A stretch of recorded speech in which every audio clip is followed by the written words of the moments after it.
He's known as Honest Abe, but some say the story behind President Abraham Lincoln's birth is less than truthful. History tells us President Lincoln was born on February 12, 1809 in a log cabin in Kentucky.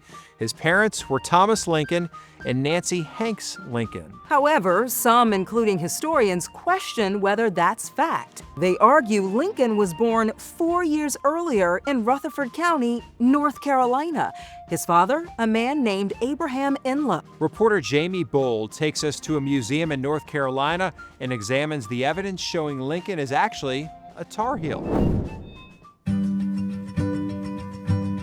Down this winding road, cutting through the woods of Rutherford County, you'll find a tale born here along Puzzle Creek.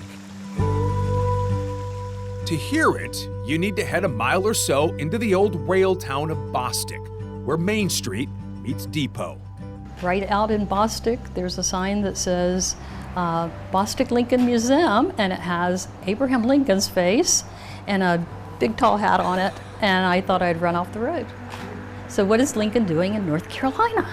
Elizabeth Morgan isn't the first to wonder. Well, this is the main room. But her curiosity didn't just lead to a visit, it led her to volunteer at the Bostic Lincoln Center. So we have quite a few things brought to us because we are the only museum in town. It's a museum challenging the history books that the nation's 16th president wasn't born in Kentucky, he was born here in North Carolina. That is the question, right? That is the question. Do you solve that here? Mm-hmm. Well, we examine the evidence that we have had presented, and most of that evidence is folklore. Shared through the generations, first pieced together by the late Tom Melton, a longtime Rutherford County educator.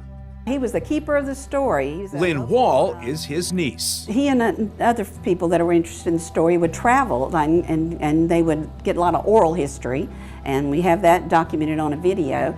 And then they would also write things down, and he was just a real good historian. And he loved to tell the story, believe me. He would tell you a lot. The story is one of hardship and, frankly, scandal. It's largely the story of Lincoln's mother, Nancy Hanks.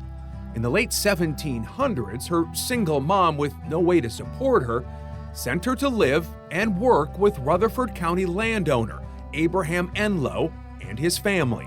What did she do for him? Well, we think she cooked and she just did household chores. She would eventually become his assistant. She would travel with him on business. And sometime around 1804, she got pregnant. We believe he sent her west to either after the child was born to provide for her in a more, secretive location, or she chose to go. Eventually, he brought her back, and he brought her back to show her around because people were saying that he had had her killed and the child killed as well. Shortly thereafter, Tom Lincoln enters this version of history. Enlow is said to have paid him $500 to take responsibility for Nancy and the young boy. They would load up in a wagon, head out of state, and get married. These people who study folk history will tell you time and again that if there's a consistency and there's no reason to have it made up, those are two of the baselines. Because if you're looking for documents like, say, a birth certificate, there are none. But there is a curious couple of photos of Abraham Enlow's son, Wesley. He's unusually tall and lanky. He looks strikingly similar to what could be his half-brother. Do you have any doubt that Abraham Lincoln was born here? I have no doubt that Abraham Lincoln was born in this county. It's a mystery, but it's, and like I said, it's a mystery that I think is solvable. How? DNA. Enlow descendants have provided it. The government has remains of Lincoln. There's a petition at the museum you can sign asking for the okay to have it tested, to settle history once and for all.